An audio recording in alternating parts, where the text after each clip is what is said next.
Presidente, intanto complimenti per oggi, per la notizia lieta che è stata comunicata. Visto che la Saturnia nasce ad Aci Castello ed è un progetto come origine castellese,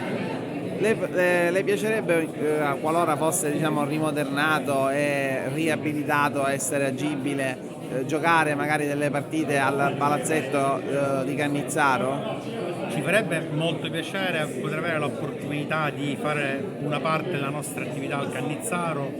Pala Cannizzaro, scusate, farla diventare la nostra casa, però purtroppo il Pala Cannizzaro non ha le misure di capienza minime per poter ospitare partite di Superlega, ma comunque sicuramente potrebbe essere una struttura al centro del nostro progetto. Grazie. Neanche il tempo di festeggiare la straordinaria promozione di settimana scorsa e poi è nata questa opportunità, ci racconta appunto la genesi di questa scienza. Ci sono due date importanti, il 6 giugno e il 6. Beh sì, la Lega ci ha chiesto la disponibilità a subentrare a titolo gratuito alla Tondocalli, Porto Valencia, noi abbiamo accettato, adesso stiamo ovviamente percorrendo tutta la trafila burocratica perché abbiamo fatto le cose molto in fretta, ma in realtà il termine ultimo per presentare le domande di trasferimento titoli è il 6 agosto, dopo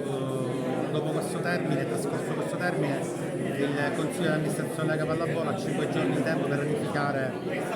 i trasferimenti di tutti i titoli, non soltanto ovviamente del nostro, di quello che ci riguarda, e quindi questo percorso diciamo, si concluderà realisticamente entro il 10 giugno. Noi siamo ovviamente molto fiduciosi, non soltanto perché abbiamo risposto ad una richiesta di disponibilità che ci è arrivata, ma perché stiamo facendo tutte le cose per bene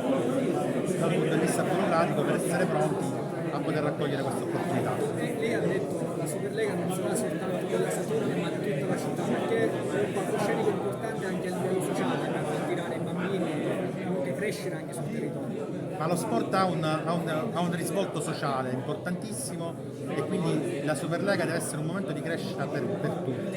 e non soltanto per noi, e con questo spirito noi ci apriamo alla città e a tutte le forme di collaborazione possibili. La Saturnia in ogni caso è pronta, sia dal punto di vista dirigenziale che dal punto di vista tecnico si ripartirà da Valdocanto. Si ripartirà da Valdocanto, alla nostra fiducia, faremo degli innesti importanti sia dal punto di vista del settore tecnico che del settore dirigenziale.